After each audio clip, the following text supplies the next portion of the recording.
धर्मो रक्षत रक्षत, जो धर्म की रक्षा करते हैं धर्म उनकी रक्षा। एक वर्ष पश्चात हम पुनः उस संकल्प को फिर से उठा रहे हैं। 14-15 March 2026 doctor Ambedkar international centre में आपका निमंत्रण है, केवल एक श्रोता के रूप में नहीं, अपितु एक सभ्यता के पुनर्निर्माण में भागीदार के रूप में।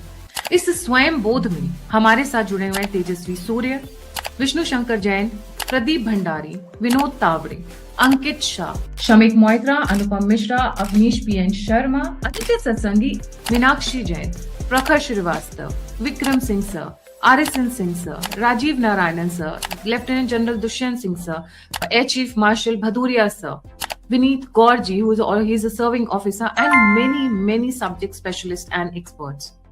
QR कोड आपके स्क्रीन के ऊपर है, जल्दी से रजिस्ट्रेशन करें और इस मंथन में भागीदार बने। इसमें आप निमंत्रित हैं। 14-15 March 2026 doctor Ambedkar international centre. नमस्कार Sandeep ji, a very warm welcome on the show. नमस्ते गायत्री जी, आपके दर्शकों को भी नमस्कार। बड़ा ही शानदार वीडियो दिखा हमने अभी। Thank you so much. और सभी आमंत्रित हैं, सभी लोगों रजिस्ट्रेशन फटाफट खत्म करवा लें क्योंकि we are going to soon close it down. But मैं उसमें तो एक्साइटमेंट मेरी बढ़ी हुई है क्योंकि 14-15 मार्च की तैयारियों में मैं लगी हुई है फुल टूश, और बहुत सारे लोग मुझे हेल्प भी कर रहे हैं, वॉलंटियर्स भी कई लोग आ रहे हैं। Ambedkar Bhavan is a little difficult place to organise this because it's एक तो एक्सपेंसिव है, तभी मोदी जी का, द्रौपदी मुर्मू जी का वहाँ पे होता है। दूसरा जो उसकी लोकेशन है वो बहुत प्रीमियर लोकेशन है। पार्लियामेंट के बीच में आपको पता है जितनी भी होती है सबकी रेकी होती है, सबको पहले स्कैन किया जाता है उस तरीके से। एक और ठीक है, हो जाएगा। I am sure last year जब हमने मैनेज किया तो इस बार भी हम महादेव के आशीर्वाद से कर लेंगे। बट आज मुझे जो बड़ा मजा आ रहा है और ऐसा लग रहा है कि ना मोदी जी बहुत बड़ी चुटकी काटने जा रहे हैं लेफ्टिस्ट को, कांग्रेसीज को। ऐसा लग रहा है कि वो अब मजे लेने वाले हैं। अभी पीछे उन्होंने बहुत अपोजिशन ने बड़े मजे लिए, कभी टी शर्ट उतार कर, कभी किसी और तरीके से। ऐसा क्या करने जा रहे हैं मोदी जी जो जो मतलब हमारी सोच से भी परे है। एक मुद्दा बहुत इंटरेस्टिंग जी, ओवर टू यू। जी गायत्री जी, सबसे पहले मोदी जी ज्यादा कुछ किसी के लिए नहीं करने जा रहे, किसी वामपंथी को चुटकी काटने इत्यादि इत्यादि नहीं। जो आपके इवेंट का थीम है ना, स्वयं बोध, ये भारतीयों के मन में, मुझे इसमें कोई शंका नहीं कहने में कि मोदी जी के प्रधानमंत्री बनने के बाद आना शुरू हुआ है। कुछ लोग को पहले से था, पर लार्जर जनता में हिंदू होने का बोध, उसमें मोदी जी के प्रधानमंत्री बनने का और उसके बाद हिंदू सभ्यता में उनकी अगाध आस्था जो उन्होंने समय समय पर दिखाई, उसके कारण हुआ। और उसी में एक और मील का पत्थर वह करने जा रहे हैं जब तमिलनाडु में, मैदुरई में, साउथ तमिलनाडु में, जो आपका दीपथून, लोगों को याद होगा कुछ दिन पहले एक मदुरई में थिरुपरनकुंदरम जो पहाड़ी है, वहां पर 1500 साल से पुरानी परंपरा है, वहां पर दिया जलता है। वहां पे सनातन धर्म की वो परंपरा है। तो भैया, सनातन धर्म की जहां परंपरा चल रही वहां पे इस्लाम ना पहुंचे, दरगाह ना बना ले, मजार ना बना ले, ये तो हो नहीं सकता है। खासकर जब वह सरकार ही सुपर सेकुलर हो, सुपर सेकुलर प्रोमैक्स हो। तो तमिलनाडु में जो सदैव से पॉलिटिक्स रही है वो रही है एंटी ब्राह्मण। पेरियार ने शुरू की थी, और पेरियार एक सम्मानित जगह है, लेकिन उसका नाम, मतलब अब क्या कहा जाए, वो बिल्कुल कतई सम्मान के लायक वो कभी रहे नहीं। बेटी की उम्र की लड़की से शादी की थी, उनको रख लिया था, जो भी था, इस तरीके से हरकतें रही हैं। और अंततः वह जो है क्रिप्टो क्रिश्चियन मोड में वो पूरी उनकी पॉलिटिक्स तमिलनाडु की चली गई। आज आपको वही दिखेंगे।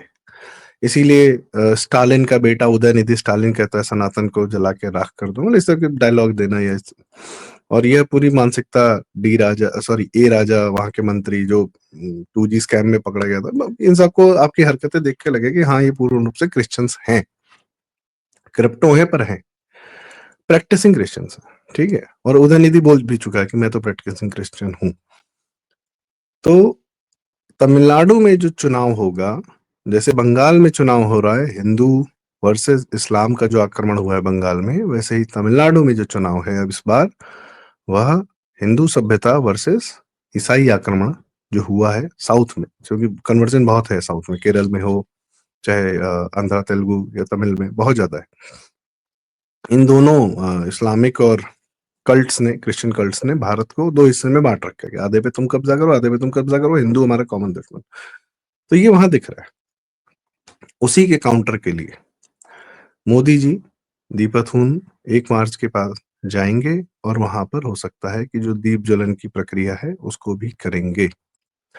तो सनातन में अगाध आस्था रखने वाले मोदी जी जब पहली बार भारत के प्रधानमंत्री बने, उसके बाद पहली विदेश यात्रा जो थी नेपाल की थी, और वहां पे पशुपति नाथ मंदिर के अंदर गए, पूजा पाठ किया, बाहर त्रिपुंड लगा के निकले, और जब निकले रुद्राक्ष पहनकर त्रिपुंड, तो देश अचंभित रह गया कि क्या कोई प्रधानमंत्री ऐसा भी कर सकता है कि हिंदू प्रतीकों को एकदम उसके बाद तो हमने लगातार देखा केदारनाथ में गुफा में पूर्ण भगवा वस्त्र खाता जी। तो मोदी जी ने तमिलनाडु जीतने के लिए, और जीतना बहुत आवश्यक है भारत में तमिलनाडु, आप देखिए ना क्या क्या कार्य करते हैं, तमिल संगमम, काशी से उसको जोड़ना, जितना कार्य वह कितने भारत की सभ्यताओं का कितना सम्मान करते हैं। तो उसके लिए मोदी जी के भाजपा का और वहां की लोकल भाजपा का भी, अन्नामलाई जी का भी वहां पर ये इस मामले को लेकर पूर्ण रूप से समर्थन रहा है। एआईएडीएमके भी इस मुद्दे को जो है अपना पूर्ण समर्थन दे रही है, यहाँ तक कि मोदी जी ने स्पीचेस में कई बार कहा कि जब जो जज साहब थे जी स्वामीनाथन जी, जिन पर अभियोग इम्पीचमेंट का प्रोसेस शुरू कर दिया था क्योंकि उन्होंने इस दीप ज्वलन प्रक्रिया को अपनी हाई कोर्ट से अनुमति दी थी, तो इस प्रकार से लोग, और ये खड़े कौन हुए थे लोकसभा स्पीकर के सामने, सारे के सारे क्रिप्टोज जितने खड़े थे, फोटो देख लीजिएगा, वो सब इस समय उसी मोड में जा रहे हैं क्योंकि मिशनरी फंड कर रहे हैं उनको। और यह आग, अब आपको इसकी कहानी बताता हूँ। राजीव गांधी जब पीएम बने थे तो पहली बार गए थे नॉर्वे। नॉर्वे वो देश था जो फंड करता था एलटीटीई को, और एलटीटीई का आदमी जो प्रभाकरन था ना, वो तमिल नहीं था, वो भी क्रिप्टो था। तो पहला जो ह्यूमन बॉम्ब बनाने वाले आतंकवादी थे वो सब क्रिप्टोस थे। तो इस हद तक ये जा चुके हैं देशों को तोड़ने के लिए। तो अंग्रेजों ने देश तोड़ने के लिए क्या क्या किया, ये भी सही। तो तमिलनाडु में हमारे उत्तर भारतीयों को उतना ध्यान नहीं रहता है वहां की राजनीति में, क्योंकि वो आइसोलेटेड मोड में चलते रहते हैं। पर इसी कड़ी में जब सदगुरु वहां पर एक इतना बड़ा सेंटर और सनातन स्थापित करने का इतना बड़ा कार्य करते हैं, कोयम्बटूर में आदि योगी की और स्थापना करते हैं, इतना शानदार कार्य है, उन पर भी, क्योंकि उनके कार्यों से कन्वर्जन रुक रहा है, उन पर भी अभियोग आरोप लगाकर उनको भी निपटाने का प्रयास किया जाता है। आप सोचिए कि जिनकी बात होती है कि 2008 में दिवाली पे हमारे शंकराचार्य जी को उठाकर जो है जेल में बंद कर दिया गया था दिवाली की रात में, और एक फर्जी मर्डर का केस लगा के बाद में बरी भी हो गए। किसके काल में हुआ था? क्यों? तमिलनाडु में कन्वर्जन रोक रहे थे। तो यह तमिलनाडु भी एक ब्रिमिंग है, बंगाल जैसा पता नहीं चलता है, लेकिन उतना ही खोखला कर दिया है इन क्रिप्टोज ने वहां रूल करके। तो उनका ध्वस्त होना बहुत आवश्यक है। हिंदू सभ्यता का, हिंदू सत्ता का तमिलनाडु में आना बहुत आवश्यक है, क्योंकि सबसे ज्यादा पलायन ब्राह्मणों का तमिलनाडु से हुआ है, करवाया गया है, हिंसक पलायन कराया गया है। यह भी इतिहास है, पता नहीं चलता, बताया नहीं जाता है। वहाँ पे जैसा ही दीपक क्रिश्चियंस, ब्राह्मण क्रिश्चियंस का भी एक सबसे बड़ा कॉन्सेप्ट वो साउथ में ही है। अगर आप वहाँ हाँ, पे वो जो मैपिंग, कन्वर्ट हो गया वो उनका, हाँ वो तो फिर, लेकिन एंटी ब्राह्मणिज्म कैंपेन चलाकर हिंदू धर्म पर ही प्रहार किया गया। यह भी भारत के एक इतने सुंदर हिस्से में है जो हमारा रामेश्वरम है, जहां पर जी संदीप जी, इसी इसी उसको लेकर GR Swaminathan, if I am not mistaken with the name, sorry, G GR Swaminathan, yes I am correct, remember उनके इम्पीचमेंट तक की बात चली थी जिसमें डीएमके और प्रियंका गांधी, हाँ हाँ, प्रियंका, सुप्रिया अभी सुले, ये अखिलेश यादव, सब खड़े सब हुए थे संसद में। हाँ, कि आप हमें इनकी इम्पीचमेंट करनी है। और आई थिंक 100 प्लस एमपीज या 92 प्लस एमपीज ने एक रिटर्न वो भी दिया था इस सेम चीज के ऊपर। तेजस्वी भी तो क्रिश्चियन ही हो चुका है, वो तो माँ मरियम मुकामा यात्रा पे निकला था, और घर में उसके किस तरीके से लालू परिवार भी हो गया। तो यह आक्रमण भी है, शनय शनय इसका ज्यादा पता नहीं चलता, पर इस पर भी बात करना बहुत आवश्यक है। और मोदी जी का यह जो कार्य होगा जब वहां जाएंगे, तो इसी बहाने जैसे नहीं था, एक कहानी थी अली बाबा 40 चोर, तो उसमें मर्जीना जो है क्या करती है कि वो जिन घड़ों में चोर छिपे हुए थे उसमें गर्म तेल डाल देती है। तो इस प्रकार से क्या होगा कि मोदी जी के वहां जाने से अपने आप पर लोगों को लगेगा कि अरे हम पर गर्म तेल डाल दिया, क्योंकि वहाँ हिंदू धर्म की स्थापना हो रही है, जिससे बहुत लोगों को चिढ़ होने लगती है, बहुत तकलीफ होने लगती है। उनका बिलबिलापन बाहर आएगा। देखते हैं कि किस प्रकार का रिएक्शन देते हैं। और इस बार तो तमिलनाडु का चुनाव है, बहुत आवश्यक है। देखते हैं कि क्या होगा मोदी जी के इस कार्य से, क्या उस इलाके में हिंदू कंसोलिडेशन होगा, क्योंकि इन्हीं सब कार्यों से हिंदू कंसोलिडेशन होगा, बड़ा आवश्यक है, बहुत आवश्यक है। जी कहते हैं जी। जी, सोचिए क्योंकि जी आर स्वामीनाथन जी ने उन लोगों को दीपम जलाने की अनुमति दे दी थी एंड ही कोटेड कि this tradition has been going on for 1500 plus years और ये जो मज़ार बनी है या बाकी की चीज़ें उसको रोक नहीं सकती हैं। उसपे क्या-क्या एनवायरमेंटल पॉल्यूशन हो रहा है, पॉलीथीन आती है, दिए से तेल गिरता है। ऐसी-ऐसी इन्होंने दलीलें दी थी डीएमके की सरकार की तरफ से कि वो देख सुनकर हँसी आ रही है। 10वीं के बच्चे को भी सुनाओगे तो बोलेगा पढ़ बुक। वो भी डाँट के भगा देगा, राइट? सो जी आर सबसे बड़ा स्वामीनाथन करके एनवायरनमेंट के लिए सबसे खतरनाक बात बताऊं गायत्री जी? सॉरी मैं इंटरप्ट कर रहा हूँ।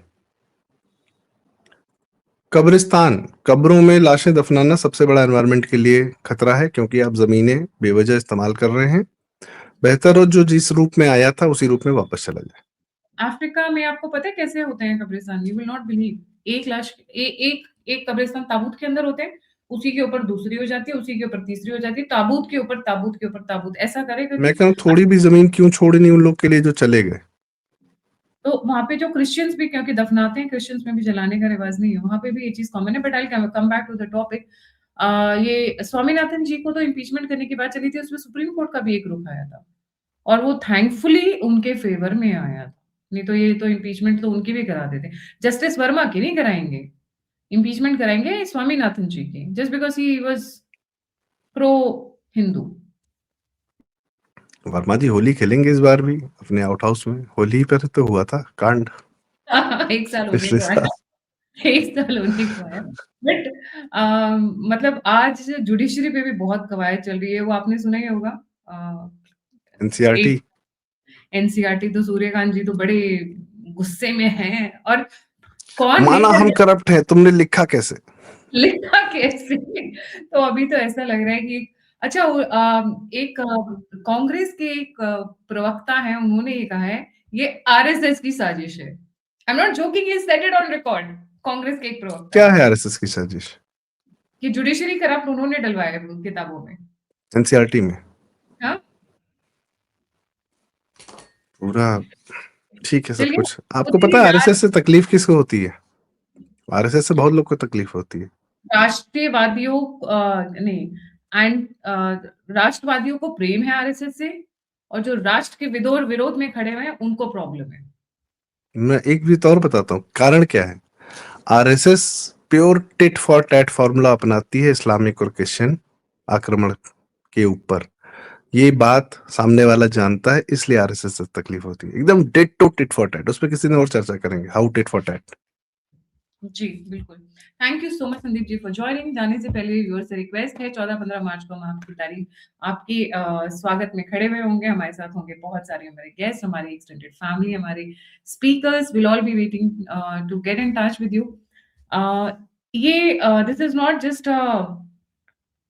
अ वन वे कम्युनिकेशन। ये ऐसा है जहाँ पे हम बैठ के बहुत मंथन करना चाहते हैं, सीरियस टॉक्स होंगी सो दैट जो हमारी अब अभी एक मेरे सामने एक आर्टिकल आया था जहाँ से मुझे स्वयं बोध का एक्चुअली टाइटल भी आया, द डाइंग ग्रेस। 1902 में एक आर्टिकल लिखा गया था और एक हिंदुस्तानी द्वारा ही लिखा गया था, द डाइंग ग्रेस। वो देखने के बाद मुझे बड़ा अजीब-सा लगा था। तो आपको नहीं लगता कि हमें इकट्ठा होना चाहिए और उसमें कुछ कड़वी सच्चाई है जो चुभ गई है एक्चुअली में। तो अगर अब हम लोग इकट्ठे नहीं हुए, हमने कुछ अपनी तरफ से स्ट्रांगली काम करना शुरू नहीं किया आने वाले समय में, तो जिस तरीके से क्रिश्चियनिटी फैल रही है साइलेंटली, बड़े प्यार से, मज़े-मज़े में, यीशु नए भगवान बन चुके हैं बहुत सारे गाँव के इंटीरियर्स में। वैसे ही यीशु दी बल्ले बल्ले, हाँ, यीशु दी हाँ। बल्ले बल्ले। और इस्लाम की तो कहानी अलग है। तो हमारे लिए अगर सर्वाइवल है तो इट इज़ वेरी नेसेसरी स्वयं बोध करें, अपनी शक्तियों को वापस इस्तेमाल करना सीखें। जो लोग नहीं आ पाए किसी कारण से पर वो कंट्रीब्यूट और डोनेट करना चाहते हैं तो नंबर ऑफ यूपीआई स्क्रीन के ऊपर है। इसी के साथ जय हिंद, जय श्री राम, हर हर महादेव। हर हर महादेव।